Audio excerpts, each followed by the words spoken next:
Well, a very good evening, everyone. Welcome along to the Brewery Field for this evening's game between Spennymoor Town and Chorley. You join myself, Pete, alongside Ewan here in the hot seat. A minute and 5 seconds into the game, Ewan just got underway, and it's all looking quite good, isn't it? Yeah, I mean, the game's got off to a bit of, say, a lively start. Charlie broke down the right a few months ago. Max Wilson's cross was easily caught by Brad James, but the Magpies looked to start by taking the game a bit to Spennymoor. Both teams will come into this game, obviously, wanting to win after two poor results for both sides at the weekend. Obviously, Charlie losing 2-0 away to Bedford, and Spennymoor on the wrong end of a 4-0 thrashing against Darlington at home. Obviously, Spennymoor coming into the game having sacked their manager as well, so it'll be interesting games today, I think. Yeah, I think the question has to be asked with regards to the departure of Graham Lee, who, of course, joined the club in the beginning of 2024. Took the Moors all the way through to Wembley to the FA Trophy final, where they lost to Aldershot Town. But memories for a lifetime under Graham. However, tonight they're under the reins of Tommy Miller and midfielder Matty Dolan, and it begs the question again of, is this the best time that we could probably play Spennymoor?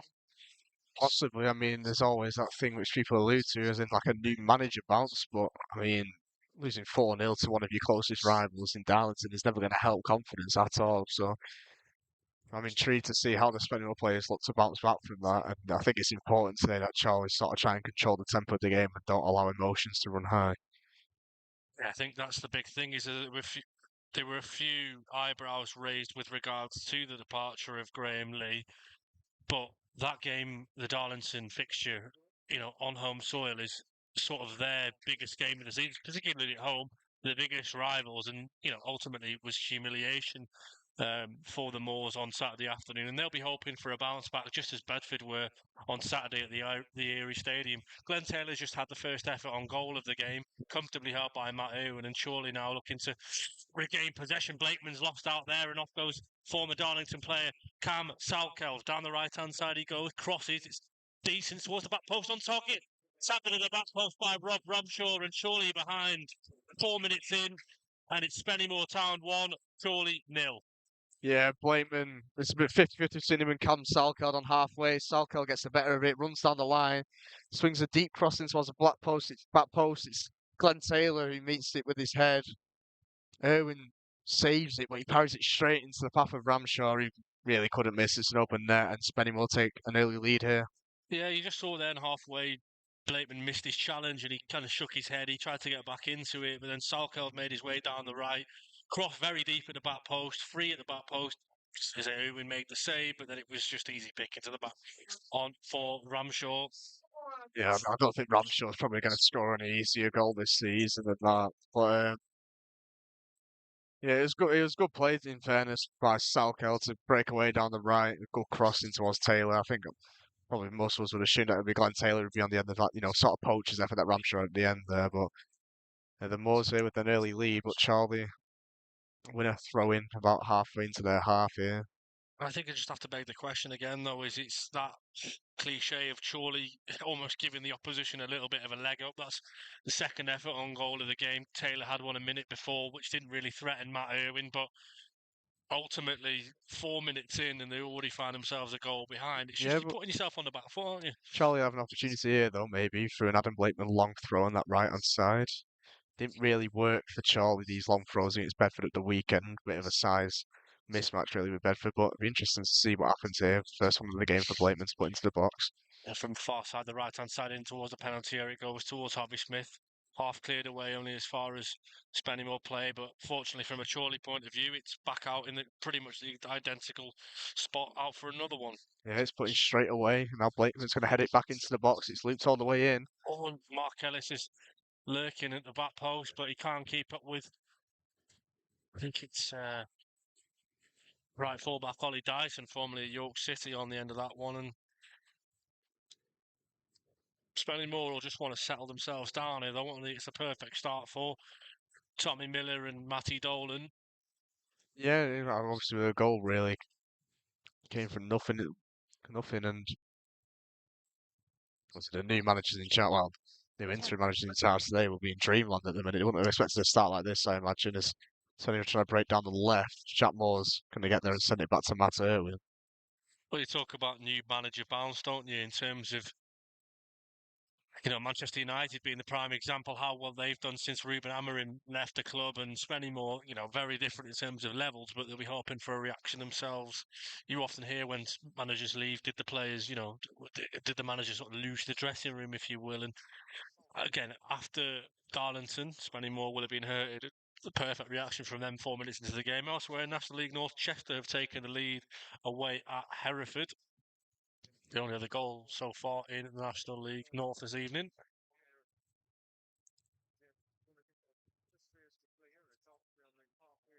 Bang on halfway here, Ewan, and 6.5 minutes in. Surely, listen, they're trying to react quickly here to going a goal behind.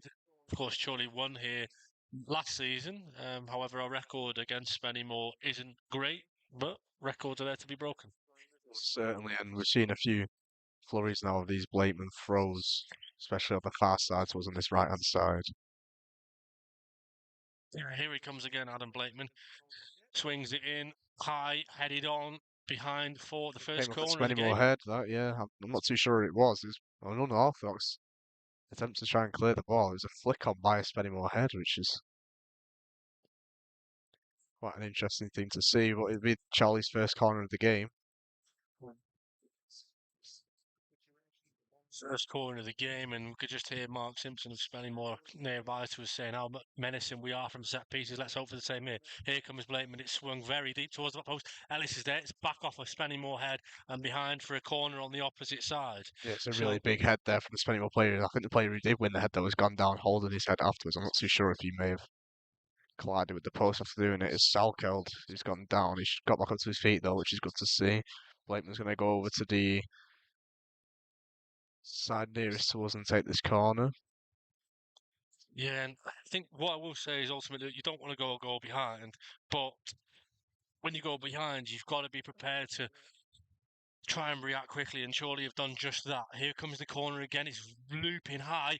Up really high was Mark Calvary, like a salmon there almost, and Max Wilson's given the ball away, trying to get it out from under his feet. The ball's played long as far as Mackenzie Heaney, formerly of Sal Shields, through the middle of the park now from the left full back, is giving the ball away Challenge. to Warren Clark, and Tom Carr's got it on halfway, needs to get the ball out of his feet. He can't, and Rob Ramshaw's nicked it away from him, and it's a bit end-to-end here. Moore's now trying to come forward themselves. Yeah, Salkeld now 1-on-1 with Mark Ellis here. He sends it back. I think he was looking for the run of Corey McKeown, but Charlie won it back, and then Taylor O'Kane's been fouled halfway into the Charlie half. A couple of goals have gone in elsewhere. Bedford Town 1, Peterborough Sports 0, and Curzon Ashton 0, Darlington 1. So plenty of goals on this fine Tuesday evening. And what I will say, Ewan, is thankfully it's not too chilly. I've actually got my zip undone on my coat for once. Yeah, it's not bad today, is it, at all? I mean, vast improvement on what it was like about even last week, really, at Salford. So, In a Telford game, I couldn't feel my fingers and toes during that game. And I have to give a shout out as well. The food here at Spennymoor is absolutely delicious. And surely I'll be hoping to try and get back into the game here.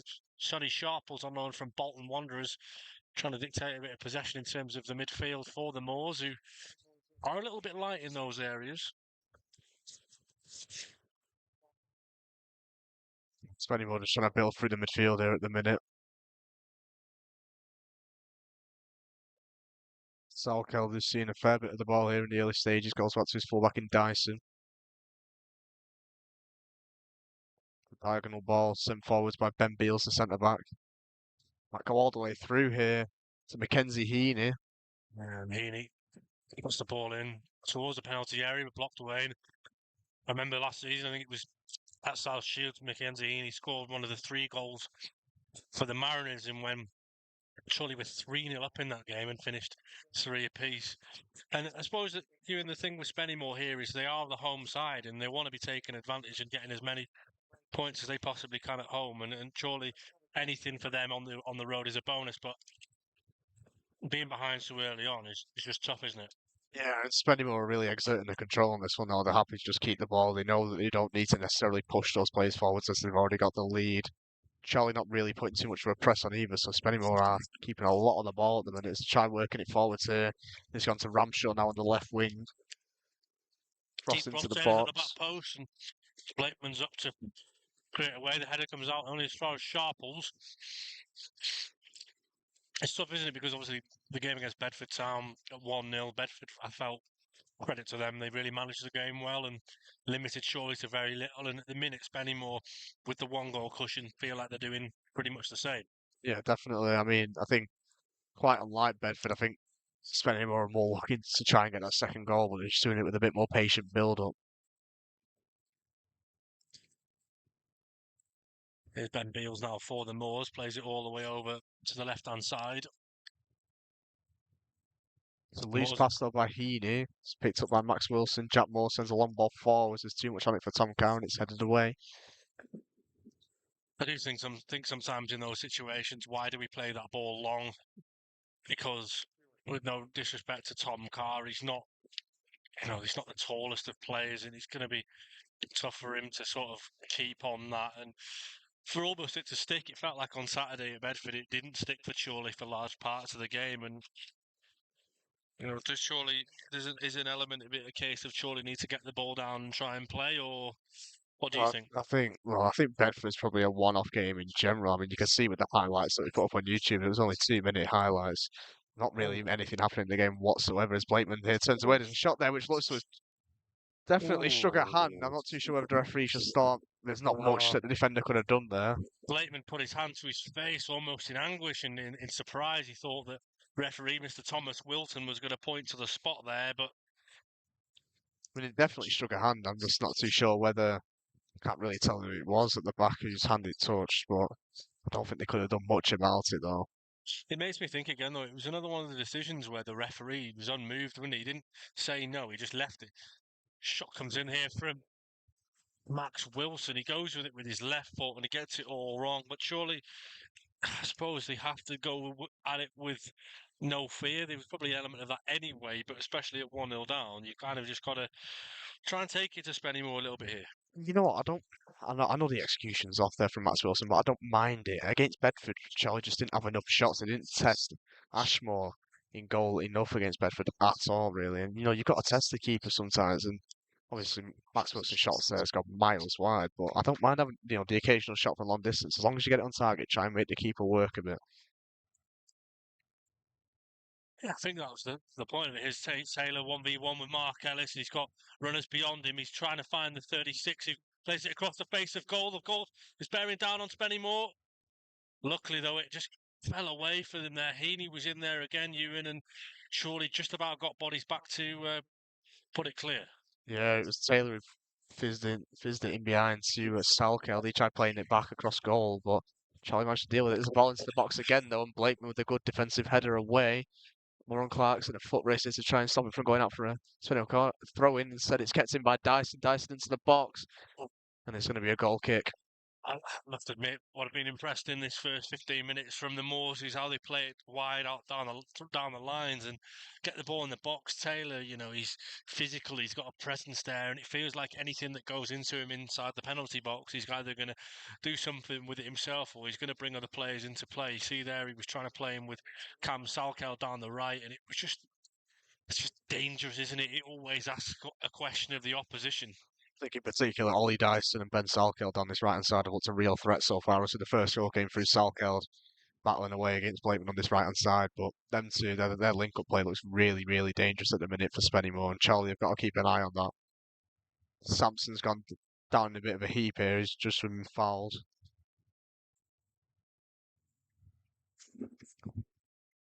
Merthyr Town have taken the lead at the York Co-op Community Stadium. Blakeman over a free kick here.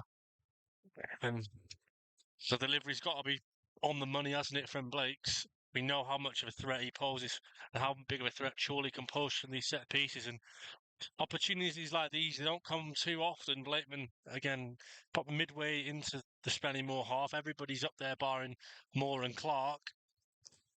Here he comes, Blakeman. He'll swing it in. Headed away only as far as Warren Clark. He gets the ball out from under his feet. It's fallen kindly to Jack Sampson, but the flag's up. Yeah. Hereford have equalised against Chester. Goals, as I say, flying in National League North at the moment. It still remains here, Ewan.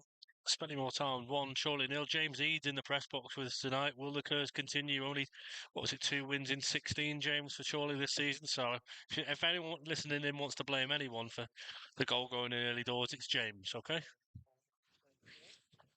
Or Cameron Newman, our videographer as well. His record's also really, really poor. Here comes Glenn Taylor against Mark Ellis, and arguments had from the Moors that Ellis' arms were around Taylor.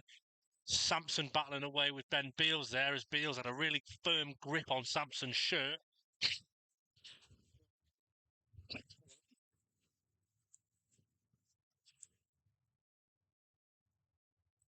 But certainly you and Chorley haven't sat on the laurels here, have they? Obviously going a goal down, they haven't dropped their heads. They're intent on getting back in this game quickly. No, not at all, but I would still say that it's Spennymoor who've looked the most likely to double the lead. But Blakeman sends it into the box here once again. Sampson with a flick on towards the back post. It's cleared not very well by the Moors, and Max Wilson's got a touch on that. If he can swing across, and he can, puts it in. It's a corner. Yeah, I was just thinking that. I thought at one stage he got it all wrong, but no, it will be behind for another corner. Merthyr Town 2, Leamington 0. I was thinking maybe from those long throws, I'm seeing at the minute Sampson, Ellis, and Smith all crowded around the front post. Maybe one of them should drop to the, because Sampson obviously wins the first contact there. When he wins the first contact, there's no one in the middle of the box to try and get the second ball. Maybe we need one of the tall lads to maybe sit in the middle of the box and try and win those second balls. As Blakeman suits the corner Oh, in, and there's a foul. yeah, Merthyr Town 2 to the good early doors against Leamington, who, let's be honest, you and they look the most likely to go down at this moment in time. Yeah, I'm not too sure. When we saw the first relegation in English football, didn't we, last weekend? Well, the weekend just gone in Sheffield Wednesday. Without any disrespect to Leamington, I'm assuming they won't be far behind them at the minute, but you never know. As Harvey Smith's gone down here on halfway.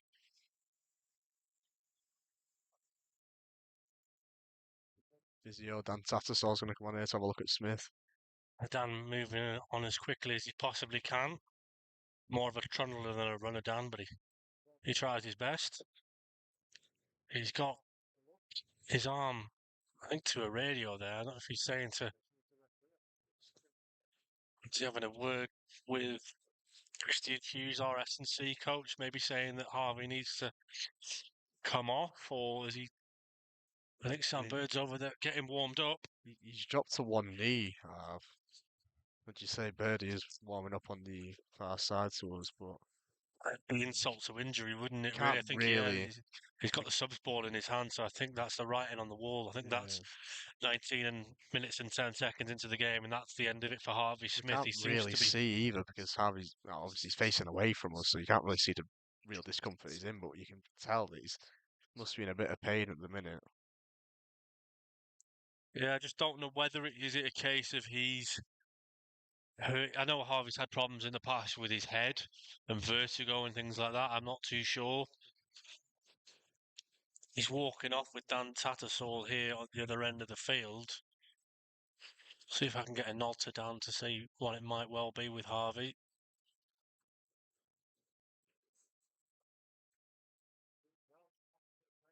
Sam Bird's gonna come on them for Chorley.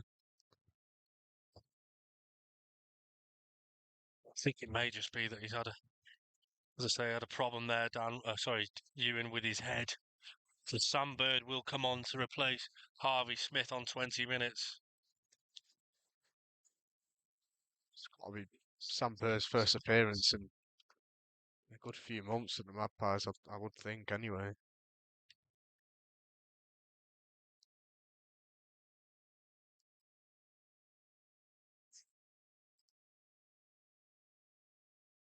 AFC Fylde have also taken the lead away at Macclesfield, and Kidderminster Harriers have taken the lead early on here against Marine. Bedford have doubled their lead at the Erie, so taking their momentum on from the weekend's win against Chorley. And I think Ewan, just touching on Sam Bird, I think he'll probably be frustrated that he hasn't had much of an opportunity for Chorley, and now's his chance to Shows what he's got. Warren Clark here, though, trying to lead the charge on the counter attack. Gives it off to Tom Carr. Options come in. Taylor O'Kane's on the edge of the penalty area. He can find him. Goes himself. Tom Carr finds himself in a spot of bother. Goes down. Taylor Back. O'Kane's done well to win it back. And then he's got to Yeah. be careful here now because Glenn Taylor's going to lead the charge up the other end. He's on the right hand side. Bird and Clark are nearest to him. He's trying to It's a pick good out. ball. What a ball Oh, that was from Glenn Taylor, by the way. Every credit to the number 9, who you'd expect to be at the other end doing the dirty work. I think it was towards. number 28, Corey McKeown, I'm pretty Oh, sure. but I think that was better from Chorley. Don't get me wrong. It was just the execution there. I think Tom Carr. Yeah. TC may have taken a bit too long on the ball, maybe. I think we saw the one, didn't we? The goal from Tyrone Marsh against Curzon, if you remember, on the coach last week, and it felt like Tom needed to probably to try and do something like that. But in the end, he didn't get a shot off, and he was just. It was almost like he was umming and ahhing.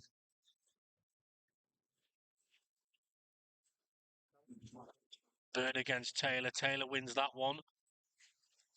Ball given away cheaply by Ramshaw, and now Chorley themselves will look to try and build something here. Tom Carr could be. He's in behind here. Tom Carr 1v1. Oh, Tom. Good defending though, that by Tyler Hill. It was really good defending in the end by Hill. He just stood up and didn't allow Carr to have any wriggling room to get round. Another long throw though for Blakeman here. See Charlie losing a bit of that height in the box with Sam Bird now on instead of Harvey Smith. Long throw of Blakeman. Spennymoor supporting there. I should describe as it may as well be a corner for Chorley. Here it comes from Blakeman. Ellis is the target. It's headed on by Ellis. Still in there. Still there for Ellis. Oh, off the crossbar. Oh. I think Brad James got a hand to that, Ewan, and if he has, that's one hell of a save, and that's kept Moors in it and kept them ahead. Yeah, Mark Ellis with the effort. It must have taken some hefty deflection because it sort of loops up and down. I'm not overly sure whether Brad James gets a fingertip to it, but then it hits the top of the crossbar and goes out for a corner, and Blakeman's going to take this imminently. And it goes from Blakeman's towards the back post. Oh. There's a foul in there, though. And Spennymoor win another free kick.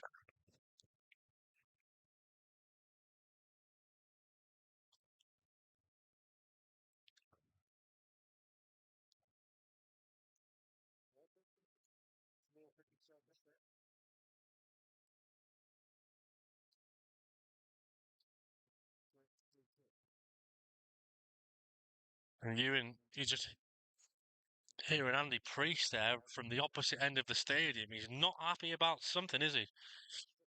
No, I can't quite make out what it is, but I'm going to assume he's probably having a go at his players, maybe.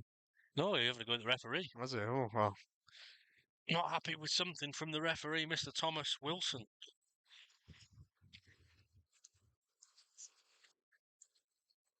Blakeman again, trying to find Jack Sampson to put him in behind here. He's using his body well against Ollie Dyson. Picks out Taylor O'Kane, and now Blakeman again, instrumental in everything that Chorley are doing at the moment. Sampson inside the penalty area, he's beaten 2. Shot comes in on target, held by James. Yeah, simple enough for Brad James, but it's good work there by Sampo. They've raised at least 2 or 3 challenges, managed to get a bit of a half yard of space, hits the shot with it straight down low. Hit the feet of Brad James, who can gather. As we say, though, that's what we need to see, though, from the Magpies. A few more shots on goal, try and make the keeper work a bit. Sampo there's probably done what Carr should have done maybe a few minutes ago with that chance in the box. Max Wilson's won the ball up high here for Chorley. Dispossess Hill. Towards the corner flag he goes. It's a deep cross. Oh, Carl did really well to get a touch on that. He's done brilliantly well, actually, to get a touch on it in the end. Now O'Kane, edge of the penalty area. Chorley trying to build something here again. O'Kane short of options, and he's left Blakeman a bit short there. He's done well in the end to beat Salkeld. He puts the ball into the penalty area behind for another long throw, I'm sure. Yeah, he's really racking them up at the minute, Blakeman, these long throws.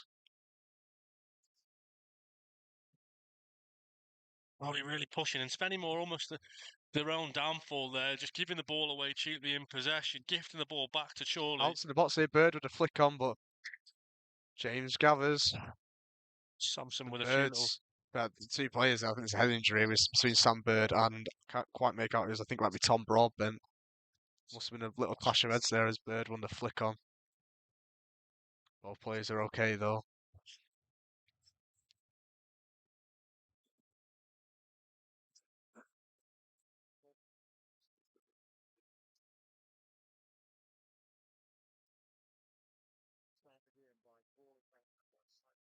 Moors now trying to build from the back again themselves here.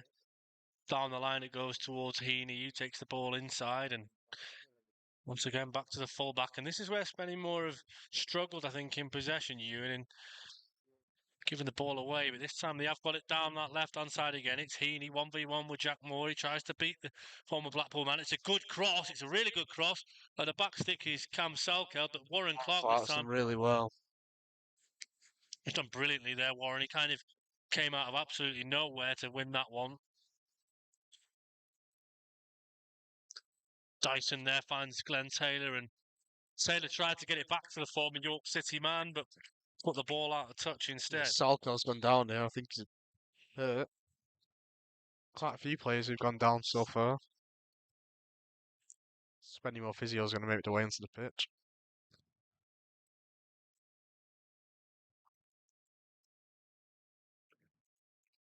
Yeah, and there's another stoppage in play, and I think probably a time where, yeah, Andy Priest is going to have a word with Sam Bird. I think Jack Moore's gone over as well.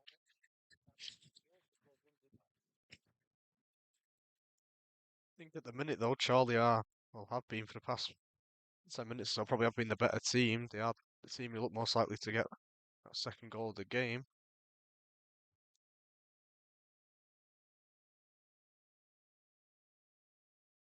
Yeah, I'd certainly agree with that. I think certainly been asking a lot more questions of the host, and again, Spennymoor are vulnerable. They're in a similar position to Chorley. Lost the game at the weekend 4-0. So, ask the question. Keep putting it on them, and eventually, by hook or by crook, usually it will pay off. Yeah, Salkel's still down there. I think he's getting the cold spray on his shoulder. The magic sponge. Makes his way back to his feet. Does look a bit sore though, the winger.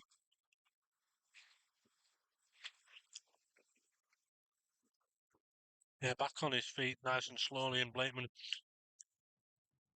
throw in to come in, this time from inside the Chorley half.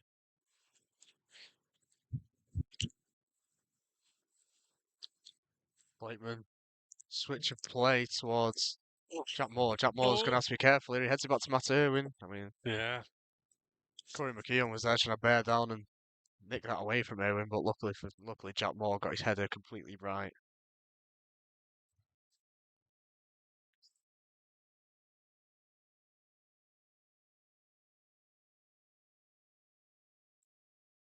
Ellis sends it out to Blakeman. Blakeman with a bit of space in front of him, passing to the feet of Clark. Good Clark, play that. Carr's found himself in a wide spot. Tom Carr finds Adam Blakeman again, who continues to be a threat down the left, but Chorley puts the ball into the penalty area, flicked on as far as, well, it was towards Jack Sampson, wasn't it? Just didn't fall kindly to him. Max Wilson's got to be careful. He doesn't want to make the foul. Long ball then from Moores is only as far as Gramshaw and Taylor O'Kane, and Sam Bird there. You in fact was a little bit disappointing. He just gifted the ball back to the Moors, but fortunately back with him now after a little exchange with Matt Irwin. Pass into the feet of Sampson. It's a bit of a loose touch though from Sampo. Sharples wins it back for the Moors. Broadbent will go out to Hill at left back.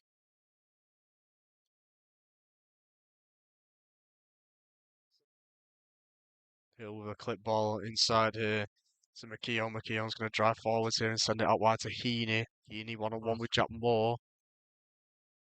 Yeah, of course, no Adam Henley tonight for Chorley, another player who's joined the injury list for Chorley, which just keeps feeling like it's getting longer and longer, Ewan. Yeah, well, I mean, we always knew that this period in particular, 7 days, three three big away trips in 7 days is always going to be tough for any team, and Chorley are really feeling that at the minute. Big goal towards the bottom end of the table for Hereford, who've taken the lead against Chester. Massive goal that for Aaron Downs' side. Foul there by Taylor O'Kane. Andy Freese Andy isn't happy with that Preach, one. he's absolutely livid with that decision. Ewan, the right decision for you, or do you think Andy Preach has got a case? I mean, it's two players going for a ball. One player goes down without really too much contact being made. It's frustrating. I can understand that, but I can also see from the referee's position why he may have given it. Rumours swirling around that Phil Parkinson is going to get the Chester job at the end of the season. And I wonder if he's there at Hereford watching the game tonight. Here comes the resulting free kick from the Moors. It's a great delivery. It hits the face of... I think it hit Jack Moore's face, that one. Not too sure who the offside flag was against, so it might have been Glenn Taylor, but Yeah, it was one that it sort of just jiggled in and around the box, didn't it? And eventually the flag went up. Forcing Bedford follows by Town. Ellis towards Carr. It's headed away once again, though, before Carr can get to it. Dyson now. Pass And looking for again, Salko. Salko does do well to keep this in. He can't, and it's a Chorley throw. yeah, Bedford Town have added a third goal already this evening against Phil Brown's Peterborough Sports side. Alfreton Town as well. The goal to the good against Scarborough Athletics. Goals are plenty, and from a Chorley point of view, not great. And now in behind, Corey McEwen's there, edge of the penalty area, puts it in back in towards the centre. Half cleared away by Jack Moore. He's driven a good 15-20 yards there to try and get Chorley ahead again. But Jack Sampson there, Ewan, for me, was too slow onto that. Unfortunate that Blakeman then trying to find Tom Carter, then headed back to Warren Clark, but yeah, I think we've seen there.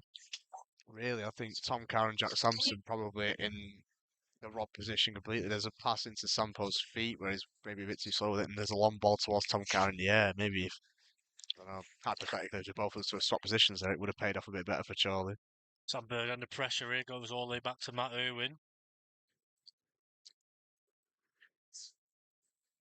And Irwin just having to take his time. He keeps it to Bird, who's under pressure from Glenn Taylor. Blakeman again, the out ball down the left-hand side he goes, and Tom Carr this time not able to get on it, and Sonny Sharples. Look at how much time he's got here, Ewan, in the middle of the park. He's just comfortable for the Moors Yeah, at the minute. bit of a jolly that for Sharples on the ball. I think he's a bit surprised himself that he had all that time.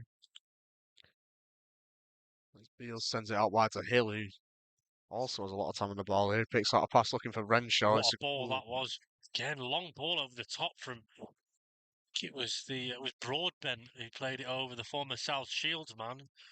Played it over, and it was a hell of a touchdown from Ramshaw. But just at the minute, Ewan, dare I say, it's a little bit too easy for Spennymoor. Yeah, I feel like at the minute it's looking like a more of like a 3-5-2 for Spennymoor with wing backs. I don't know. Well, Just felt like Chorley had a really, really good spell of 5 or yeah, 10 minutes of the game, and then since then it's gone a little bit flat, and they just look short. And Mark Ellis there epitomising it for me, Ewan, where he's just had the ball, he's trying to play the out ball, and he's just gifting away possession again. And Moores yeah, again, it's a clip straight back ball on the again. attack as well. Clayton this time back there defending it alongside Bird, heads it back to Irwin. But if Chorley aren't careful here, Ewan, they're going to find themselves 2 goals behind. There seems to be an overload of Spennymoor players everywhere on the pitch at the minute. Like, I mean, as I say, if you look at it right now, it does sort of look like a 3 at the back. Then you've got the 2 wing backs, and you've got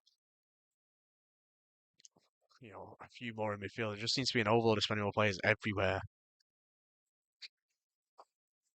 Sharples turns away with the ball. They play that this time. Warren Clark, he's nipped in. Samson and Carr in behind him as well. He's pulling That's down. got to be a foul. It should be a It's yellow got to be a card, yellow that. card, yeah. Blatant yellow card, as obviously as you like. I think Rob Ramshaw's the man who's been booked for the Moors. It was I mean, what would you call that?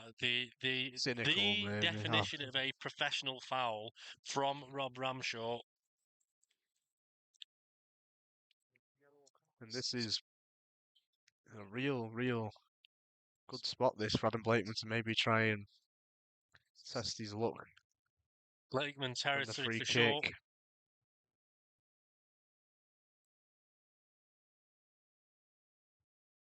You know, a lot of people have been talking about Dominic Szoboszlai, haven't they, for Liverpool? It's now Szoboszlai territory. Well, this one is certainly Blakeman territory. Brad James is assembling his wall. He's got one. Very tall wall. Is it four? They haven't got a 4-man draft wall. excluder.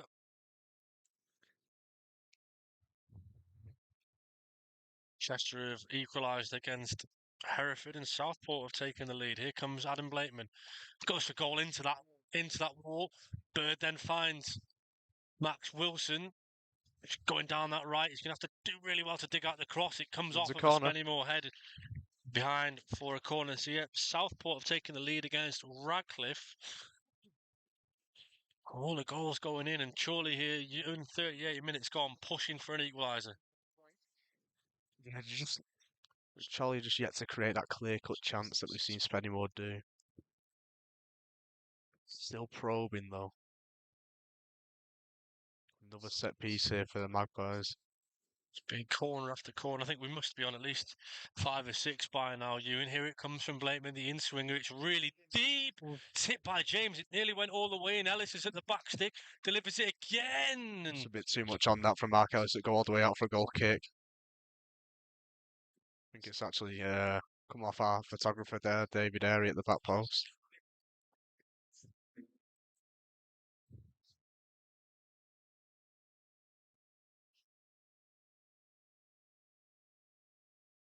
So it'll be another goal kick here for Spennymoor. Brad James will take.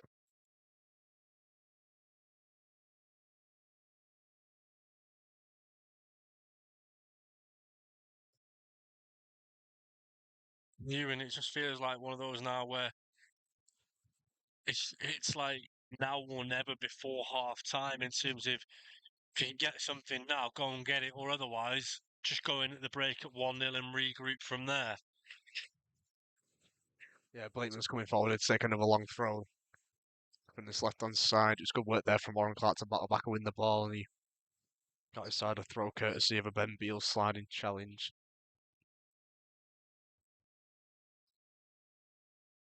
Blakeman into the box it goes. It's headed up rather than away from Spennymoor. Warren Clark trying to do his best. He's been really good again tonight. Blakeman then this time goes for almost a cross that was also a shot. Just feeds it across the face. It fell into a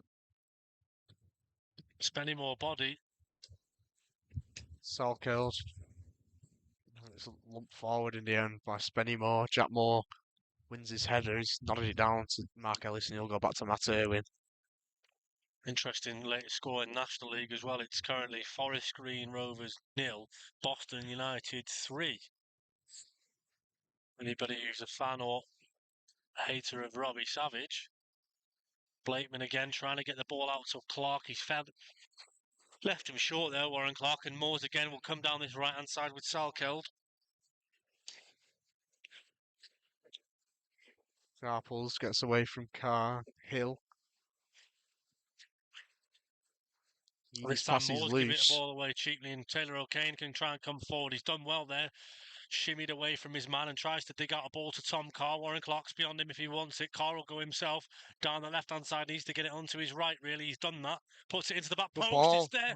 Oh, There's Tom Carr on the edge of the area. Now goes for goal. A deflection and behind for a goal kick. It came off of a Chorley player last, but that was much better from Tom Carr, wasn't it? yeah, really good play by Tom Carr. His initial cross was really good. I'm wondering whether maybe Sampson could have maybe tried to attack it a bit more. In the end, it's a good defensive header away by Broadbent.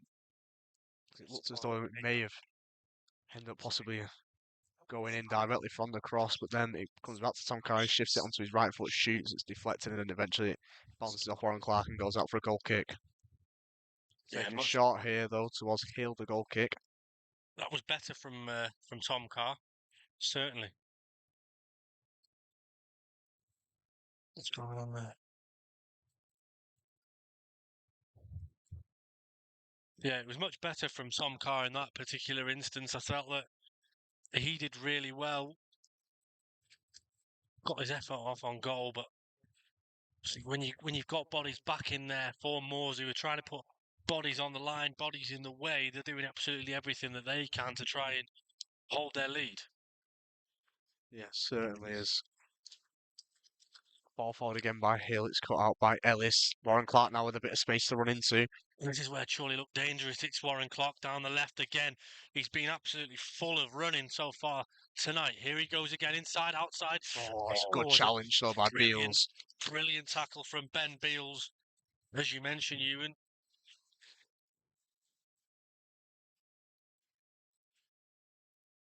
Spennymoor though with the ball at the back. Sampson trying to put James under pressure. James just clears his lines. Sam Bird wins the header. Max Wilson into midfield. Taylor O'Kane. Loose pass cut out by Hill.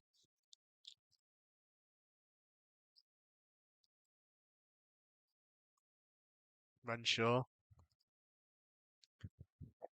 Pass falls for Dyson.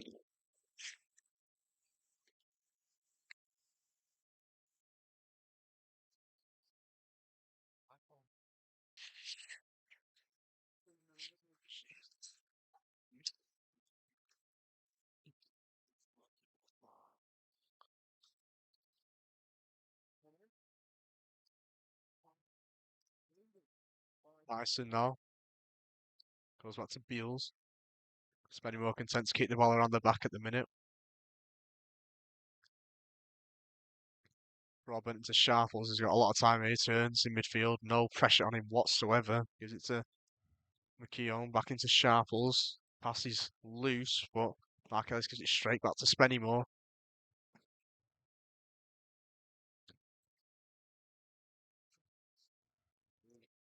You charge. I've got charging. I left it on the box. I don't think it worked with my phone though.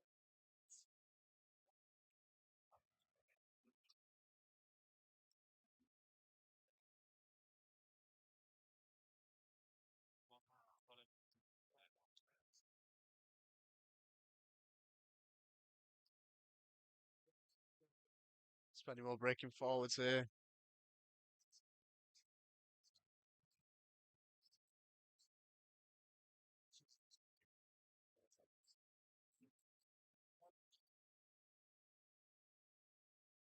Yeah, definitely. Not too sure. So I think it's going to be a Heaney who's going to come over and take for Spennymoor. No real rush to number 7.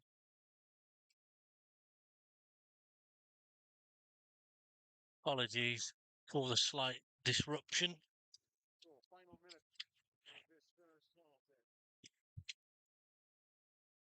Final moments of this first half, and Moors have got the corner to come in. Here it comes in, swinger, headed away by Sampson of all people. South Shields have taken the lead against Worksop Town. Another big goal at the top. Ball in from Dyson. It's a good one. Got cleared very well. Shot comes in from McEwen. Rebounded away again. And this time Mark Ellis was on hand to clear the ball away, Ewan. And that was vitally important, wasn't it? Yeah, it's a good shot that by McEwen. It's a good save down low by Matt Irwin and Mark Ellis as well there to get ahead of Glenn Taylor because Glenn Taylor was trying to show his real poacher instinct there and try and get ahead and tap it into an empty net. Spennymoor with the ball again though. Hill gives it back out to Dyson.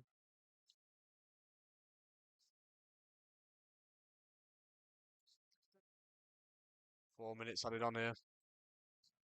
4 minutes, Ewan. 4 minutes. Is it 4 minutes for Chorley to hold on? Is it 4 minutes for Chorley to consolidate? Or is it 4 minutes for Chorley to go on and get an equalising You'd goal? like to think maybe to try and push it forwards, but at the minute it's Spennymoor with the ball.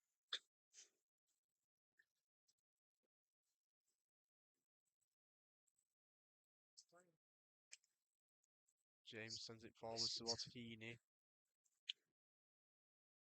Hills, switch of play to Dyson. Dyson's got a lot of space on this right hand side. Warren Clark makes his way over. Dyson, Oh, the good ball ball out. It behind, might looking be for offside. The referee's kept his flag down, puts it across the face, and Ellis again on hand has to head the ball out behind for another corner. And Spennymoor are finishing this first half off really strongly. Yeah, I think the shape of Spennymoor's really, really making it difficult for Chorley at the minute. There's just, as I keep saying, there's just overloads on both sides at the minute. Renshaw with that free roll, allowed to pop up wherever he likes. Good overlapping run and a great pass by Dyson to find. It's a good header by Ellis to stop Renshaw's cross from reaching Taylor in the middle of the box. Heaney once again over the corner for the Moors. Comes that Swung corner in. again. Headed away by Bird. Moore then puts a foot in to try and clear the danger again, but not for the first time. Spennymoor going to get an opportunity to put the ball in, but it's poor from Ben Beals, and it will go into the hands of Matt Irwin.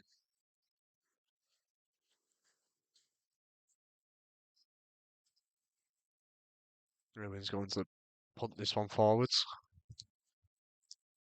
Sampson's up for it, he chests it down. Blakeman finds O'Kane, and surely maybe one last roll of the dice. It's a loose In pass though from O'Kane. this Straight first to the half for feet of them. McEwen. As I say, that commentator's curse and McEwen darting down the left. He sold Taylor O'Kane there short. Now Rob Ramshaw doing really well, driving through the middle of midfield. Warren Clark puts a foot in, he wins the ball cleanly. A really good challenge from him, and then Max Wilson will pump the ball long towards Carr, but too much on that. And Ewan, it has had a bit of a feel to it in terms of it's a little bit end-to-end at times, isn't it? Both teams left scampering to try and get the ball back on the counter. Yeah, and Spennymoor just, as I keep saying, Spennymoor are the ones who are just creating the slightly better opportunities at the minute. Maybe they're able to find that extra half yard of space in the box to try and release those shots, which Charlie haven't been able to do so far.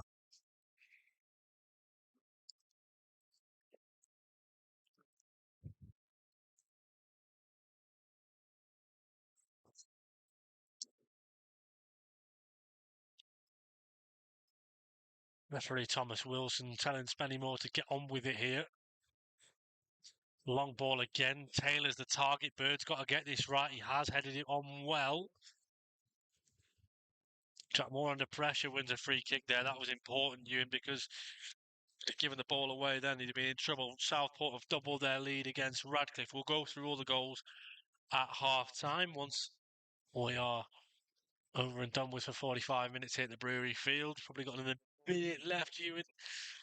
And at this point, it just probably feels a bit like Chorley just need to get in at the break and have a bit of a chat amongst themselves. Yeah, maybe just reassess a bit. Irwin pumps it long, and Warren Clark heads it on towards Tom Carr, who is the target. Blakeman then gets it a little bit wrong, but it might still fall to a Chorley player here. Bird now under pressure from Glenn Taylor. Gone backwards to Irwin. He's done well there, Bird.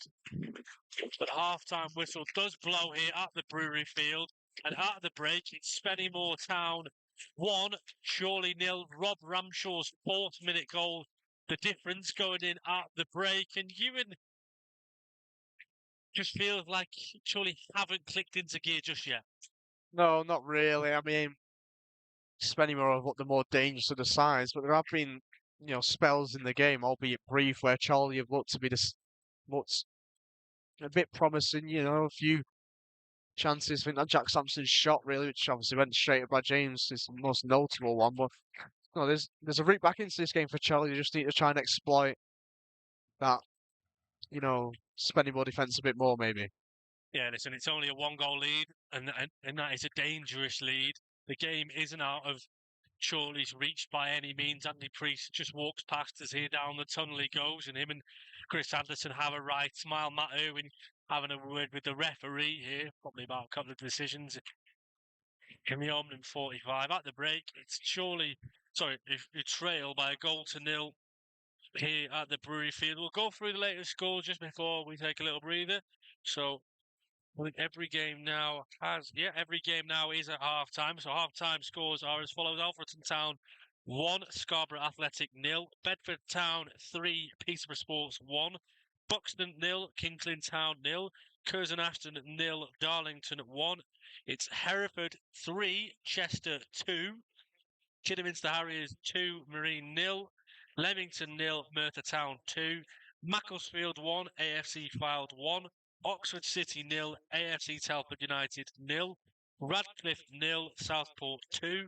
South Shields 1, Worksop Town 1. And of course, here at the Brewery Field, it is Spennymoor Town 1, Chorley 0. With that in mind, we're just going to go and pop off air for 5 or 10 minutes. I think I need a glass of water. We'll be back very shortly.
Hello, everyone, and welcome back for the second half of this evening's game between Spennymoor Town and Chorley. Ewan back alongside me. It doesn't look like we're making any changes at the break, so my question to you is, what does Chorley need to do to get back into this game? I think first and foremost, keep the ball a bit more, push higher up the pitch, try and get both fullbacks further forward. Jack Moore and Adam Blakeman have been pinned back a bit so far. Just try and get as many players forward as possible, crowd that box, and shoot on sight, really. Try and force a few errors from Spennymoor.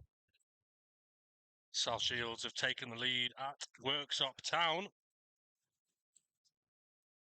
2-1 for Ian Watson's side as we're about to get underway here, and it will be Taylor O'Kane to do it for Chorley. And there goes the whistle from Thomas Wilson, and straight away, Blakey punts it long.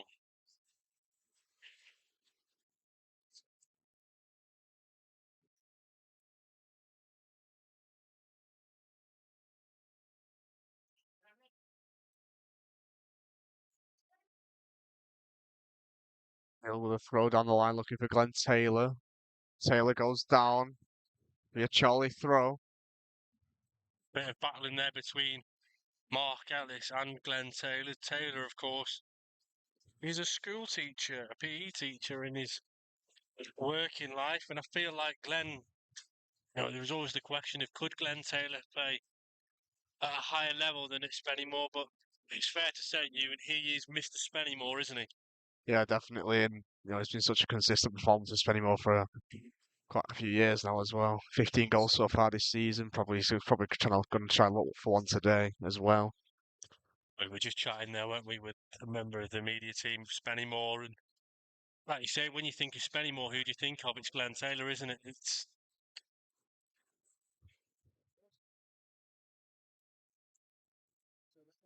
Aaron Clarkson well there to battle and win the ball. Heaney comes across though. Gets it back for the Moors. It's a ball down the line, cut out by Max Wilson. Wilson, deep delivery now. cross. Dyson now with the ball for the home team. Beals with the ball forward. It's caught by O'Kane. Here's Calvley. Back into O'Kane. Sambird. Into Mark Ellis. Jack Moore. Into the feet of Max Wilson. Wilson steps inside and gives it to Mike Calvley. Calvley under pressure from Sharples. Pass to Mark Ellis. Ellis has picked set up. He's going to look for that forward ball towards Sampson. Beals gets there though. Heads it away. And Sharples now touchdown. It's a Blues touchdown. Oh, Calvley good steps play, that across. Calvley. Jack Sampson's down here at the minute, but Chorley do continue to play on. Now here comes Tom Kynes to the edge of the penalty area. It's a good ball across the face, but Brad James comes to claim it. Not too sure whether Sampo's in a bit of discomfort here. He's made his way back up to the pitch. He's holding the back of his left half, isn't he? He's now gingerly running on it. I think it might have been more of an impact thing. There's a poor clearance though there from Brad James, and it goes straight out for a Charlie throw. Elsewhere, Jack Moore throws it down the line. Sampson battling with Hill. Oh, he's being pulled there by Hill. And Sampson there trying to get in and behind again. Max Wilson, bit of pulling his bit of afters Heaney there. here and Wilson. Mackenzie Heaney was definitely the rougher of the two, bit of handbags there. I think he'll probably get a yellow card apiece, won't they? But the on loan Preston North End midfielder got himself involved there. I do think Heaney was more of the instigator for sure. Was right in Max Wilson's face, although it is Thomas Wilson who's having more of a word with Wilson, although first and then second of all Heaney. No cards brandished for the pair.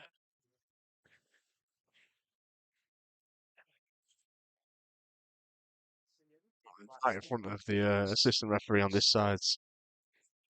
Just tapping each other, having a little bit of a play around. As Carl Froch and George Grove said, if you want to go and pull about, we can all pull about. Good long throw from Hill, finds the head of Ellis, who beat Taylor to it, and now Tom Carr chests it down. Taken down there and free kick to Chorley. Ooh, it looked at one stage there that Hill went almost in on Tom Carr.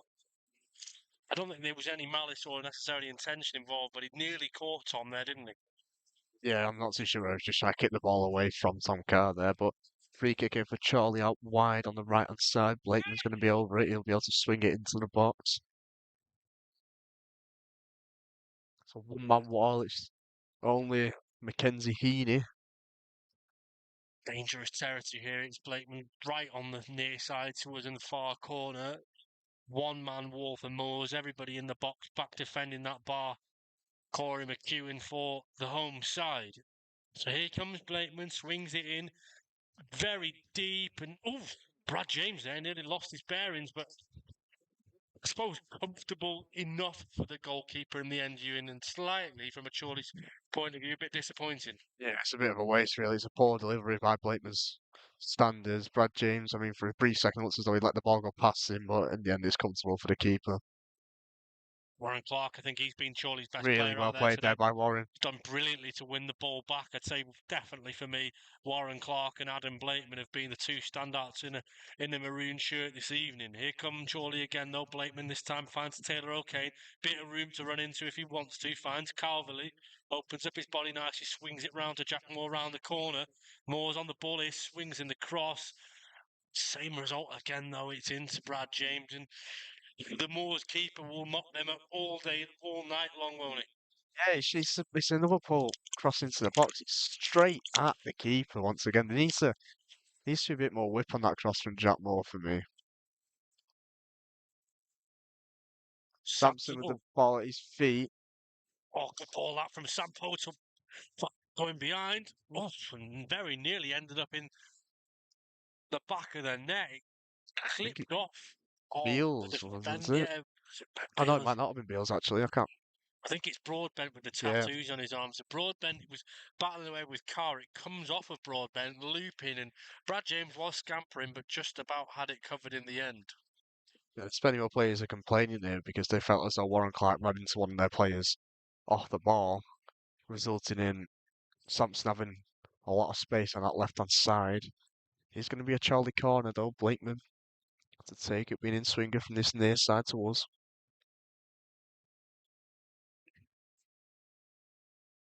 Charlie yet to make one of these really count today.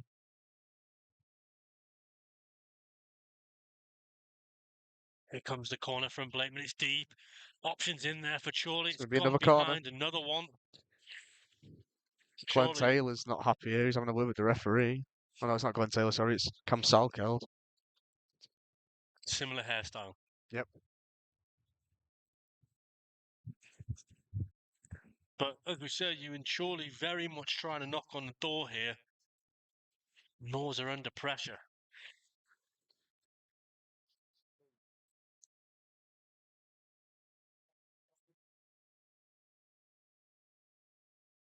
Here comes Blakeman, the outswinger. Buxton have taken the lead against Kings Lynn. It's a deep cross from Blakeman. Sampson's in there, goes down under a challenge. He beat the Spennymoor players to it with heading it in. And again, Sampson falls back to Max Wilson. Shot comes in, and now we've got to be careful. There could be a chance on the counter here. McEwen leads the charge. He's got the beating of Warren Clark. Down the left-hand side he goes. Warren Clark trying to get his body involved. He's going to give a yellow card to Warren Clark. And I think he's unlooking there, Warren, because I think in losing his own footing, he's inadvertently brought down Corey McEwen there. I don't think he meant to bring him down at all. He's just tripped himself up there, Warren, and then in doing so has brought down the number 28. It'll be a free kick here for Spennymoor. Dyson's over it. Yeah, tricky one there for Warren because he was trying to put his arm across, trying to get in the way and make things hard for McEwen. He just lost his footing and then inadvertently took him out.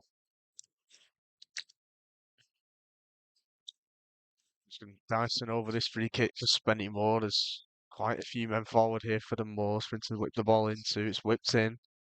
It's going to go all the way through to Matt Irwin. Irwin quickly kicks it out towards Tom Carr. Carr lets it go over his head. It's going to go all the way through to Brad James and the Spennymoor goal.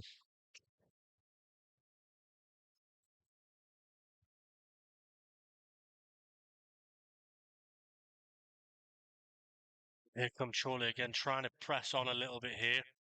Once again, Warren Clark leading that press and Spennymoor trying to get the ball out. Only comes as far as Jack Moore, who's Well, there to win the Fortunately, ball back there. he's leading himself into a bit of trouble, I felt, Jack Moore. And again, he's gifted the possession away. Luckily, though, for Chorley, they've won it back again. It's Warren Clark who's the live wire for the Magpies. Down the left comes Tom Carr. Options left and right.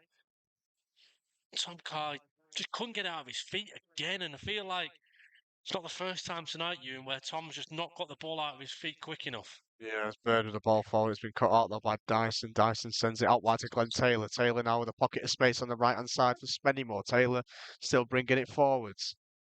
And McEwen had McEwen's gone made the beyond him. run. It's gone to Sharples on the edge of the box though. Sharples with the effort, and it's wayward to say the least. I mean, again, I don't dislike it. I think it's every credit in a way for Sharples for going for that. It's always going away from him. He's leaning back a little bit. He's going away from goal. But what was impressive was Taylor, the way, again, tall figure, strong figure, mobile, and he's not afraid of going down into the channels as he out wide. That certainly Wayward caused a pass there few from Jack problems. Moore back to Matt Irwin. Irwin comes across and takes control and gives it to Sam Bird. Bird, a lot of time and space here. He'll give it back to Mark Ellis.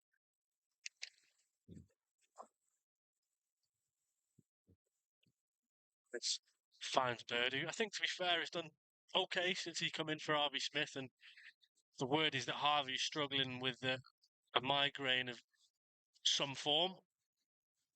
Unfortunately, he's had to go back onto the team bus to get some rest. I think he's been really struggling with something. Obviously, Harvey, for those who aren't, I suppose, remembering it, he had a few problems with vertigo. It's only a few months ago.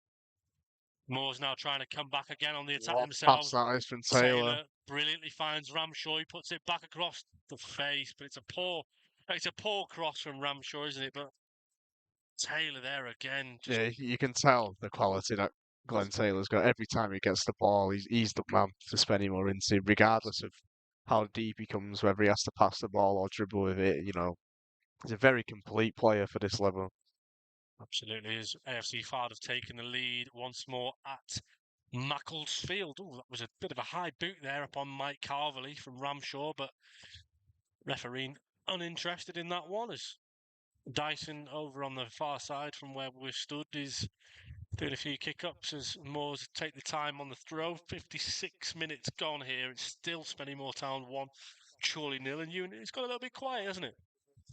Yeah, it's not been a real opportunity for a good couple of minutes here now as Taylor touches it down, gives it to Sharples. Sharples with the ball up wide to Heaney. Heaney gets the touch all wrong. It'll go out for a Charlie throw. Radcliffe have got one back against Southport, and like I say, there hasn't been an awful lot to shout and scream about in this last sort of 5 or 10 minutes. The Moors crowd has gone a bit quiet. Moore with a throw into Calvary, straight back into Moore. Jack Moore's found Sam Bird a bit of room for him to run into. He fires Blakeman out wide instead, and again the outball is Blakeman towards Warren. Clark brilliantly taken down by Clark. Here comes Tom Carr now, bearing down on goal. He decides to pass it out wide to Max Wilson instead. Cowley's on beyond him, puts it back across the face. Just won't fall for Tom Carr that time, and Mark Ellis now steps in. The referee has put his flag up.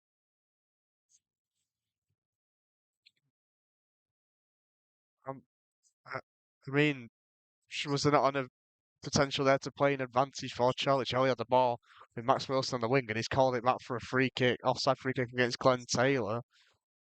What? Inside the Charlie half. I'm not Oh, too come sure on, why the that's referee's done really that, poor but that from the referee. I'm not one to single out referees, but he's got that one wrong. And Andy Priest's having a word with the fourth yeah, official I'm who not sure what the referee's done that for. I mean, Charlie had the ball in an advanced position there. that's really poor from Thomas Wilson, the man with the whistle. Blakeman delivers the free kick anyway in towards the penalty area. It's headed up rather than away from Moores. It's fallen to like it was Sampson in there, and surely can't get a meaningful effort on goal, and Brad James will claim it with his hands. Anyone listening in, let us know where you're tuning in from this evening, as that's really slack defending from Hill for the host. Luckily, though, for him, it just about stays in. We're ticking over towards the hour mark here. Remains Spennymoor Town 1, Chorley 0. Ball down the line from Dyson, looking for Ranshaw.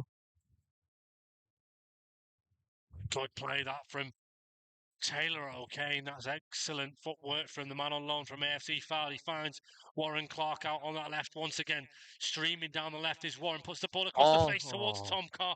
Good defending from Moores though that time, and even better there to deny. It looked like it was going to be an obvious throw, and then eventually it comes out all the way to Ramshaw, who's got room to run into if he wants to. He'll go back instead. But have to be said, it was a great delivery from Warren there, wasn't it? And Tom Carr was unfortunate not to get at least one bite of the cherry out of that. Yeah, it does feel as though if Charlie going to create anything today, it's going to come through Warren Clark. He's the man causing a threat to the Spennymoor back line. Yeah, I definitely think he would be between Warren and Adam Blatant, both on that left-hand side. Taylor O'Kane's kept things ticking over nicely. Max Wilson's been dangerous down the right-hand side, but certainly a lot of what Chorley have done tonight has come through that left-hand side. Cam Salkeld on the ball here now for Moores down the right. Sam Bird's been sucked in a little bit. Sharples will take over through the centre. He's got options left and right. Finds Tyler Hill. Now Heaney.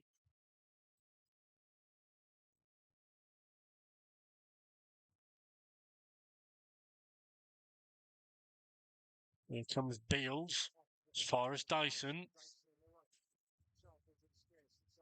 Sharples into Ranshaw. It's a ball put across. It's cut out by Sam Bird. It'll be a Spennymoor corner. But I think we have to say it every time that Sonny Sharples, number 15, gets the ball, he looks as though he's got about 30 seconds of space, well, 30 seconds to pick his head up and pick out a pass. There's no pressure on him every time he gets the ball in midfield at the minute, Sharples for Spennymoor. Heaney's going to go over and take the corner on the far side.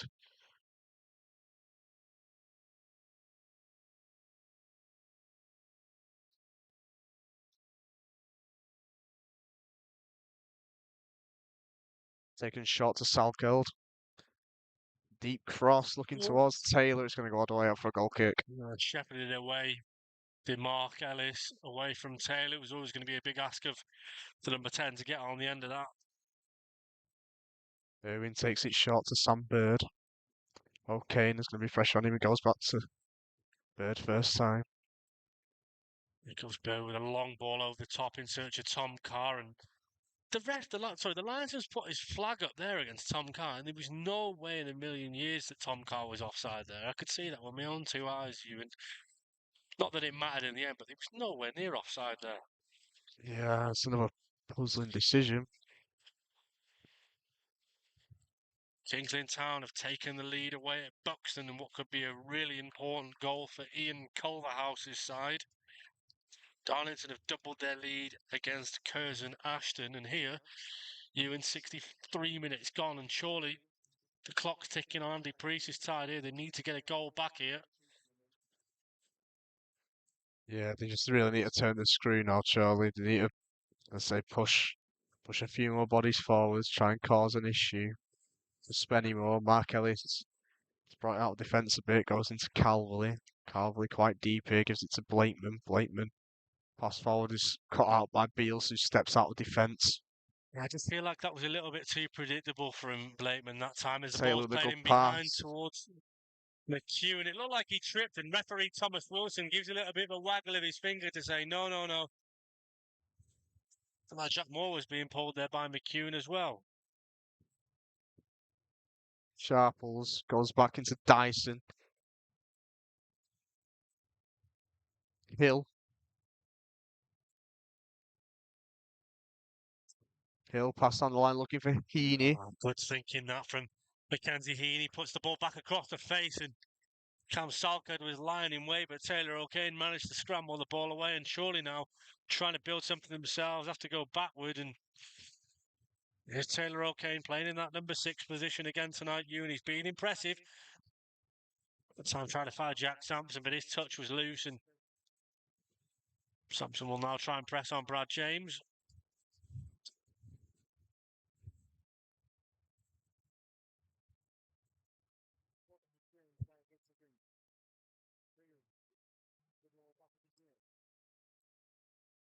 It's going to be a substitute very soon for Spennymoor.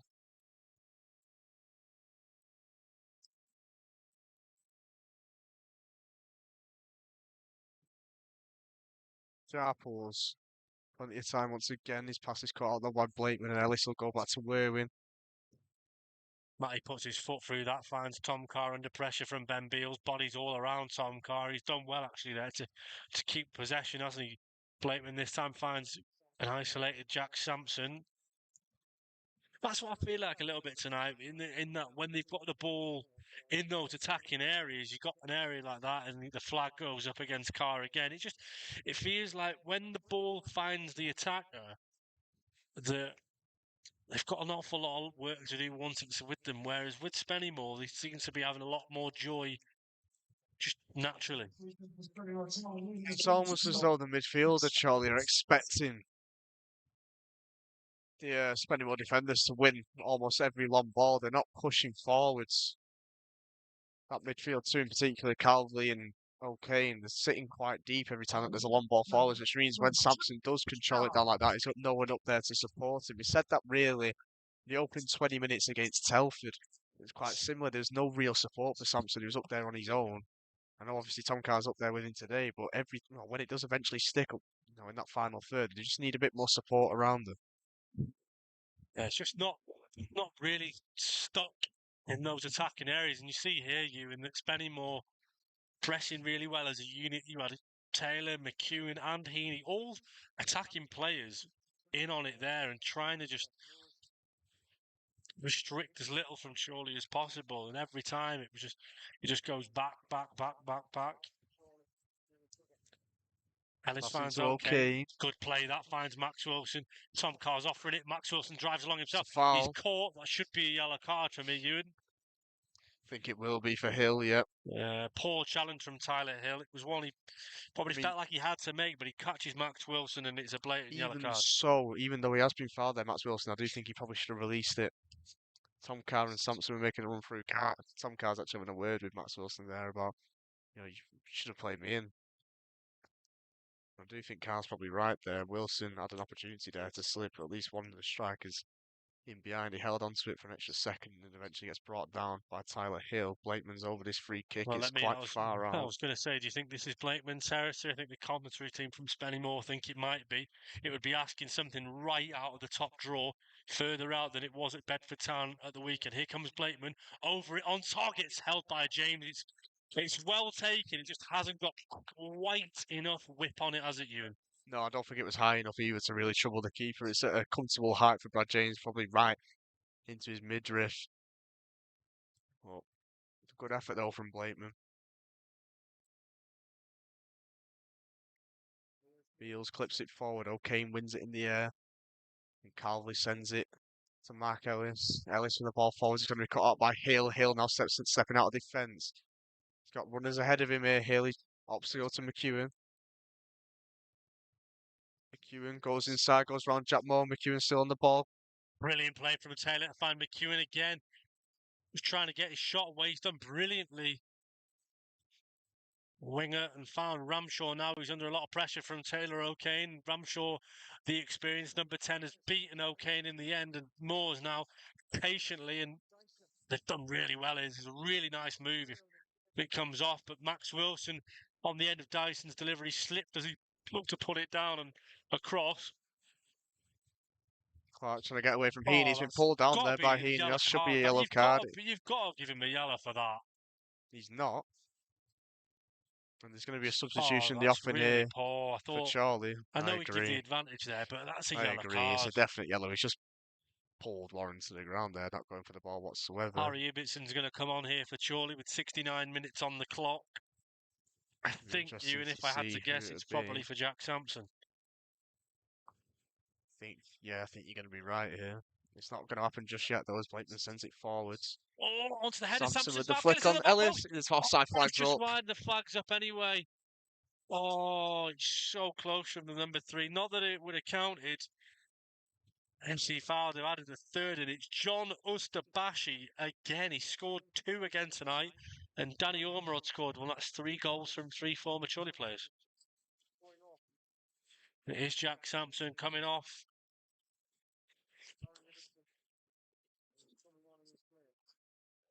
Well, Ibbetson straight away needs to put himself about a bit, try and stamp a bit of authority on the game.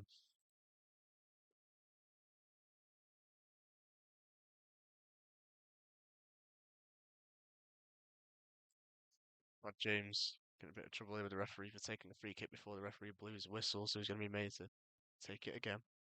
So they've got one back against Kings Lynn Town, and so have Leamington.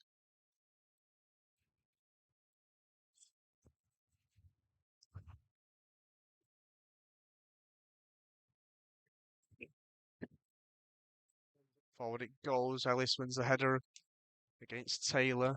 Ellis sends it up into the air again. He's going to have to win another header here. He's let it bounce. And then O'Kane will swing it clear. That's a great ball from O'Kane. Tom Carr's in behind here. Takes a touch. He's got two defenders to beat. Puts it across the face of goal and no one's on the end of it. Ibbotson was in the box, but he couldn't get on the end of it. He's just been hauled to the ground there, Ibbotson, but the referee says it will be a Spennymoor throw rather than a Chorley free kick. Yeah, I'm not too sure whether Carr's cross was not far enough forwards for Ibbotson, or whether Ibbotson's timed his run a bit too early. Ibbotson was ahead of the ball though when it was put into the box.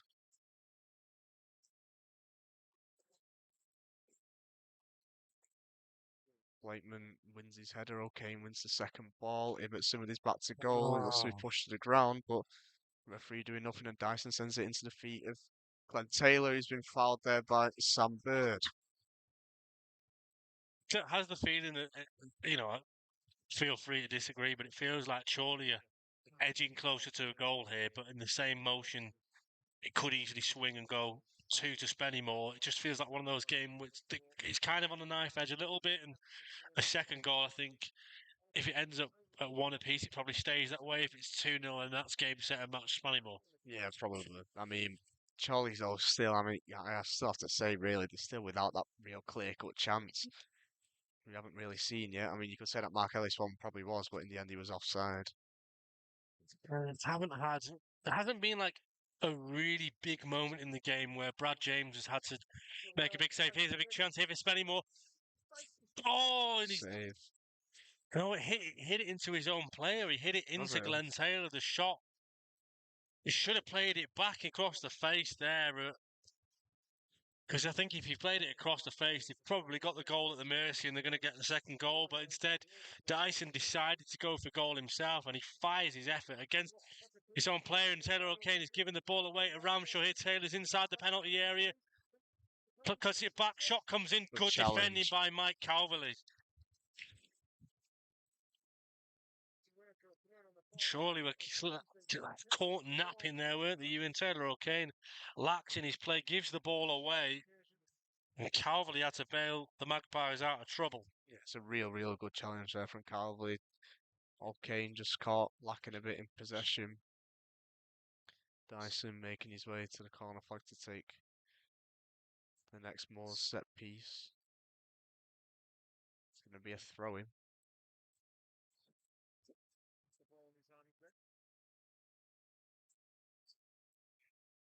Here comes Spennymoor again. Good press from Warren Clark, but it'll fall to Tyler Hill. He can swing across in towards far post. Jack Moore gets it away, and then Ibbotson gives it away in possession again. Shot comes in from Sharples. He's confident, this lad. And one of them eventually, you feel like it's going to hit the target. That time it didn't, but got the touch out of his feet, goes for goal, and it's close. Yeah, that's 3 times now in the last sort of minute and a half where Charlie have given the ball away inside their own half needlessly. That time it was Harry Ibbotson, just a poor touch.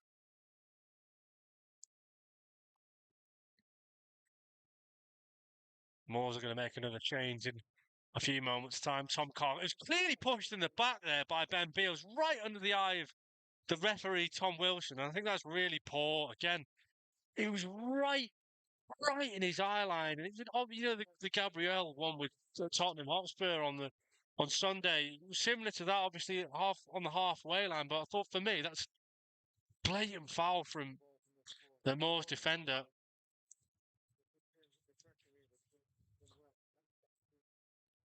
Hill with the ball forwards looking for Glenn Taylor. Sam Bird battling away. Taylor wins the flick on it. It falls from Mondo. Wow, this is unbelievable from Mondal, and Mark Ellis had to get it right on the money there as Calverley tries to play it. Warren Clarkson well there to keep the ball in. It's going to be another Spennymoor substitution.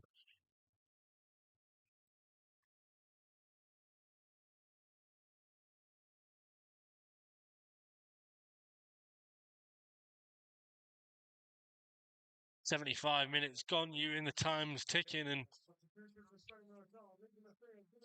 I think the tough thing here for me is that Chorley don't really have much of an option. Obviously, they've got Jack Griffiths, they've got Owen Sherman. They're the only two left on the bench for Chorley. They've used the other two changes available to them. 15 minutes to go. Will Andy Priest roll the dice and bring on either of those two? Because at the minute, it's looking like a tough ask in which, where's the goal going to come from? Yeah, you're right. I mean, this will sound like a broken record now, but Chorley just really struggling to create a clear-cut chance at the minute. Fylde have added a fourth goal away at Macclesfield. Danny Ormerod with 2 again. So 2 for Ormerod, 2 for Ustabasi.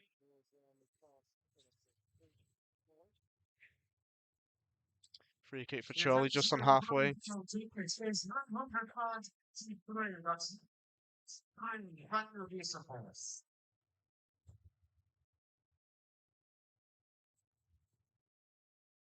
Blakeman, it'll be a long free kick.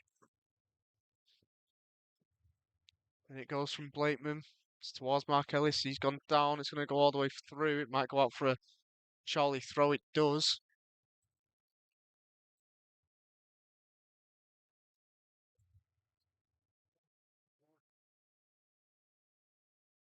It's going to be Sam Bird this time to send a long throw into the box.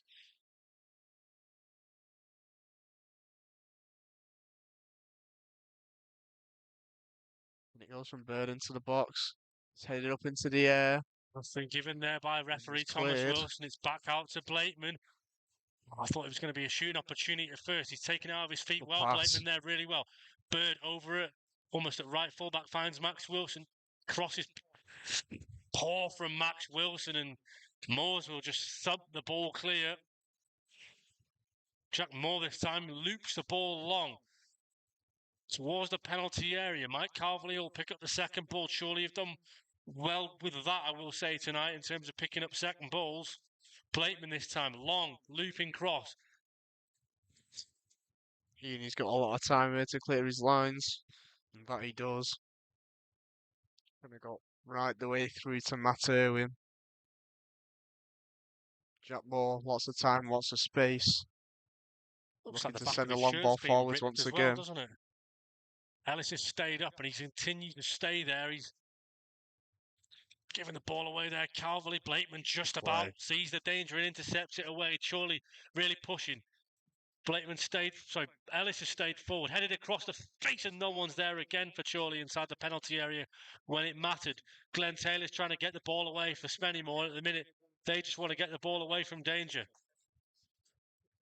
Clip forwards by Glenn Taylor. Sam Bird's got to deal with this well. He's got one down on his back. Bird gives it straight to Ross. O'Kane comes across. Brilliant from Taylor O'Kane, but it's beaten away by Sonny Sharp as he sold. Sam Bird still going here, but that was brilliant first from Taylor O'Kane. Put his body on the line. But you and your heart's in your mouth a little bit there. I think it could have been an awful lot worse. Sam Bird's been bailed out there big time, I think, by O'Kane in the end, getting back. Huge goal at the York Community Stadium in Warwickshire as Leamington have equalised against Merthyr Town. 24th place side with 2-0 down, and Merthyr again have conceded 2 goals. It's inside the penalty area. Still there, Tom Ibbotson. Surely just can't get the shot off.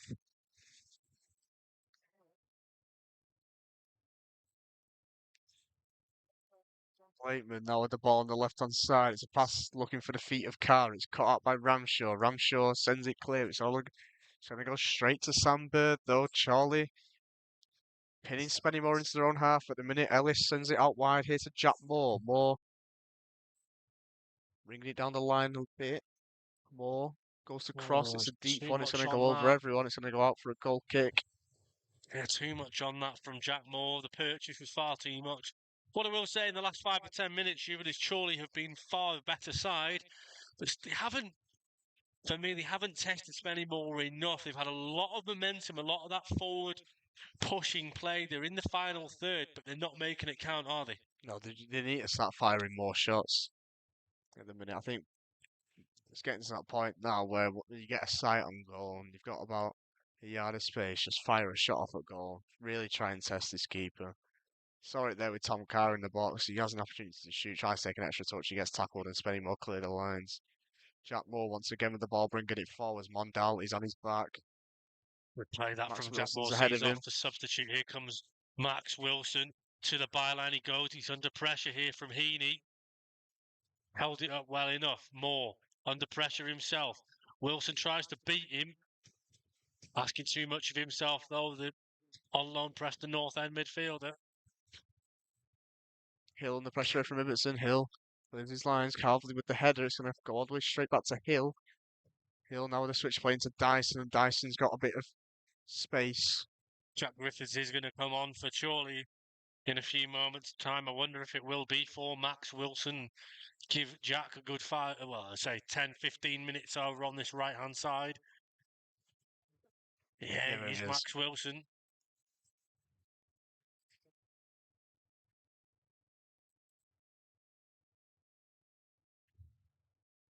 Hereford 5, Chester 2. Huge result for Aaron Downs' side as Kidderminster have made it 4. Lightman throwing down the line. Clark wins his head. He's going to go through to Ibbotson. There's a challenge on Ibbotson. It goes out for a Chorley throw. Yeah, so Jack Griffiths. Where is he, Ewan? Can't even see him. He's going to slot on that right Oh, wing. there He's he just is. there on the edge of the box. Sam Bird's over another long throw here. Sam Bird's throws. If you think Adam Blakeman's throws are long, watch Sam Bird's. All the way through. Shots for handball in there. Nothing from Mr. Thomas Wilson. Moore's header goes straight to Ramshaw. Ramshaw bringing it forward now. Moore's trying to counter Passing here. for Sonny Sharples. It's a good What challenge a though from Jack challenge Moore. from Jack Moore. What a challenge from Jack Moore. A really good play that from the fullback, Blakeman though. Charlie's trying to go back the other way. Blakeman the pass down the line looking for Tom Carr. Beale's right on his back. Carr turns away from Beale really well. Good play there from Tom Carr. Carr bearing down here now on goal. Oh, puts it back across the face, but it comes off the heel of a Moors player and they'll clear it away again. Good play there though from Mondal now going back the other way. It's becoming a bit like a basketball game at the minute. This just back and forth, back and forth. And I think if anything, that would probably suit Chorley because Spennymoor don't quite have the control that they like, and that real wayward pass that from Dyson. Just thumps it clear out to the opposite end of the ground. Sam Bird's gonna come over to this side near to us and take another long throw.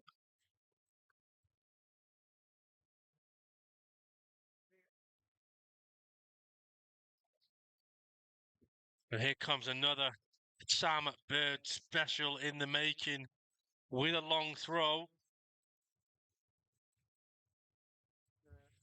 Here he comes, Birdie. Long in towards Ellis. Ibbitson's back post across the face of goal, headed on by O'Kane. It's on target, but it's about as comfortable as it gets for Brad James, isn't it? He just couldn't get the purchase on it because Taylor was at full stretch, got it on target, but was never going to find the back of the net with that.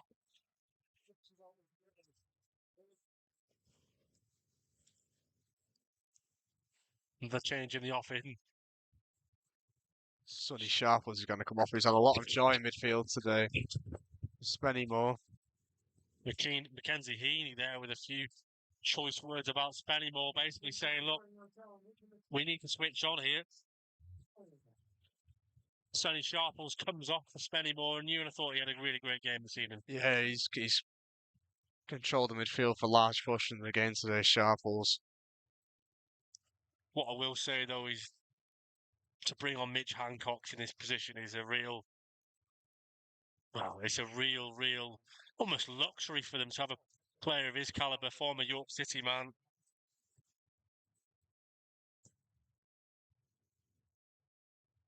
South Shields have added a third against Worksop. Glenn Taylor goes back into Heaney, works it back into Hill. Oh, pressure on here on Brad James. Ibbetson's coming. Oh, Taylor's now done well there Moores. to lay it off for Heaney In behind for behind goes Mondal. Junior Mondal, the former AFC forward man. Bearing down on goal. Shot comes in. It hits. Oh, I think it did deflect on the way through. Irwin got down low to save it. And that's Mondal at his best. That really dangerous on the counter.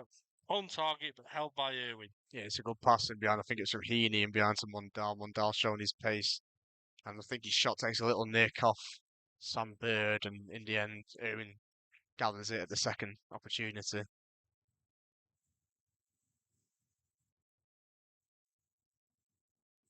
Hill bringing it out for Spennymoor into Heaney. Heaney forced to go backwards by Griffiths. It's back all the way back to his keeper in James. James sends it up into the air. Calver's underneath it, but Taylor touches it down. Callum Ross back into Heaney. Now Hill again. Hill sends it forwards, looking for Mondal. Mondal. Good play from Sam Bird there. Then Calverley. And then it goes through the legs of Warren Clark. And again, another one of these balls for Moores where Ellis shrugs off Mondal and sends it back to Irwin. Irwin into the feet of Sam Bird. Bird is going to have Mondal on his back in a moment, but gives it to Blakeman. Blakeman's pass is cut out. just feel like you in 87 minutes gone here. Still remains Spennymoor 1, Chorley 0. There's going to be another chance, probably for both sides in this game, to either for Moores to add a second one or for Chorley to get one back and ultimately come away with a point. Ross with a good ball down the right.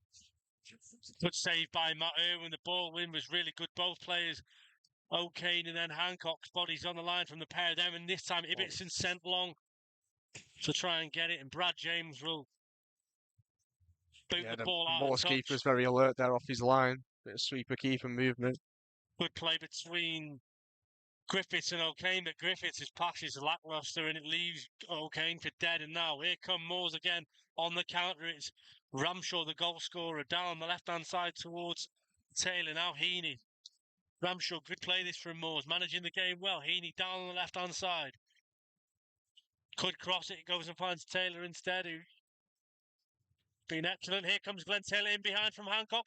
Sells it. What a save from Matt Irwin. What a save from Matt Irwin. And again, another save from Irwin. A double save from Matt Irwin.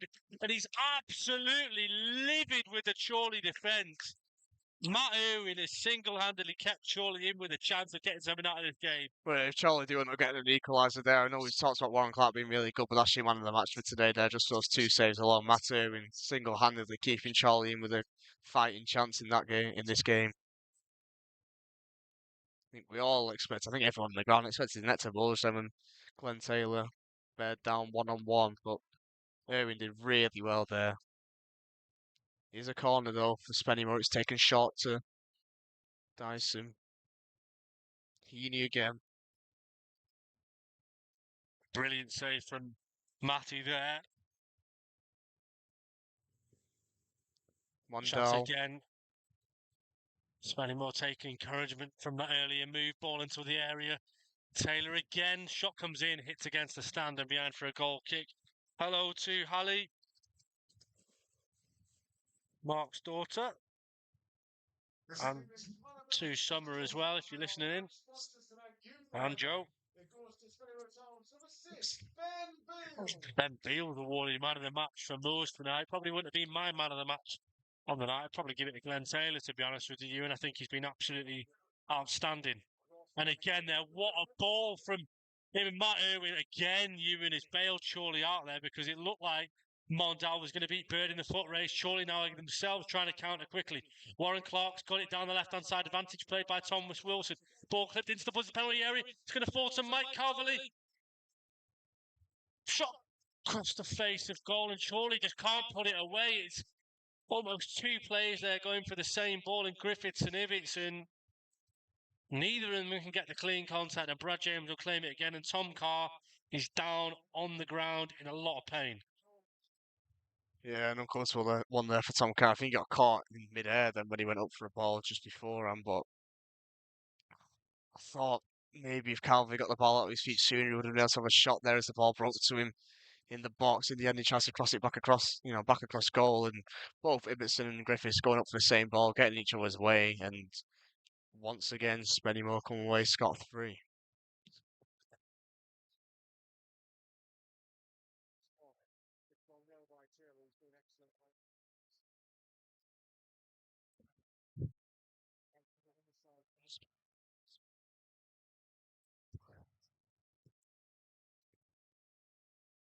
I think that's 3 added minutes, Ewan. Is that all? We're still having about 10. There's going to be an opportunity though for another long throw here from Sam Bird. Charlie, you've really got to make these ones count now as we enter stoppage time. I think he gave 3 additional minutes. I'm not too sure.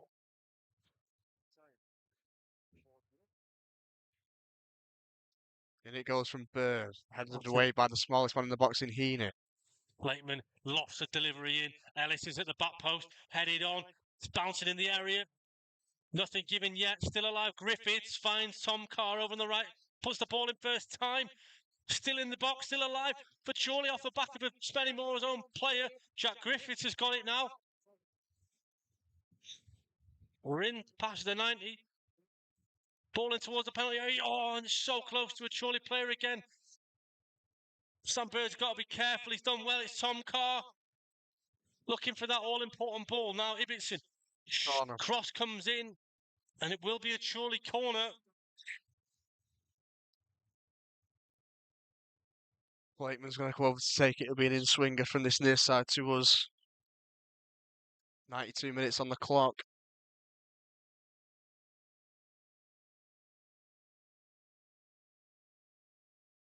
Blakeman, That's been how now or many never times? really for Charlie. He took the word out of my mouth. Here he comes. Blakeman swings it in towards Ellis, headed over the another top, and corner. it'll be another corner.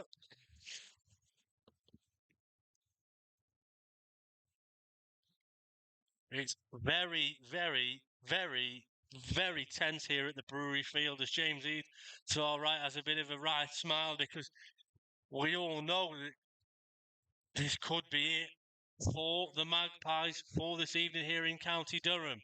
Blakeman again swings it in, headed on towards the back post. Griffiths has picked it up, still alive here for Chorley, still going. Jack Griffiths goes for goal, and it's over and out of the ground. And Ewan, does that just about sum up the night for Chorley in front of goal? Yeah, it probably does. I mean, it's another good delivery. O'Kane wins it, drops to Griffiths. And I don't think he does the wrong thing in shooting. He's got it all wrong. He's leaning back.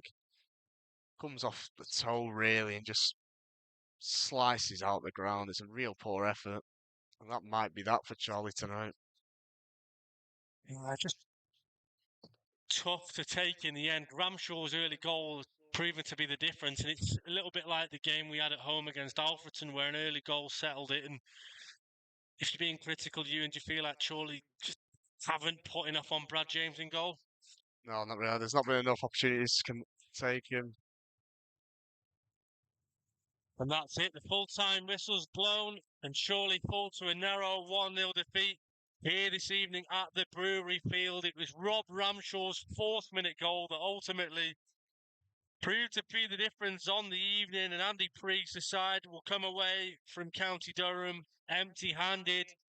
This weekend, there is no game, so I guess a rest for us and a rest for you as well.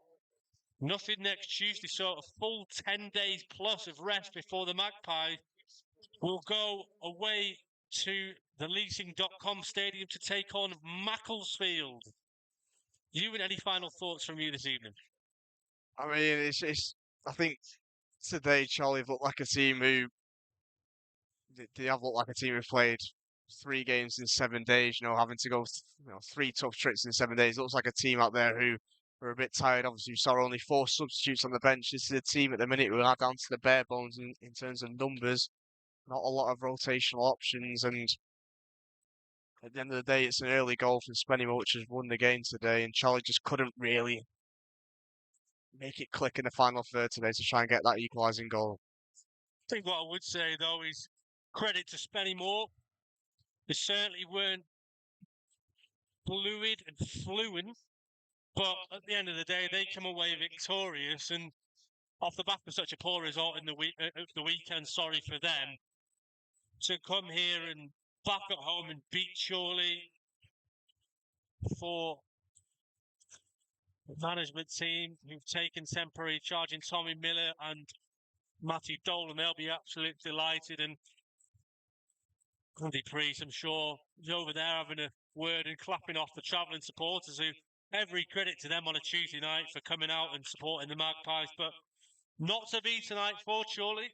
Like I say, with that being said, we're going to end things there. Thanks to everybody for tuning in tonight. And we'll be back in 10 days' time when the Magpies face off at Macclesfield at the Leasing.com stadium. From me, Pete, and from Ewan, have a great rest of the evening.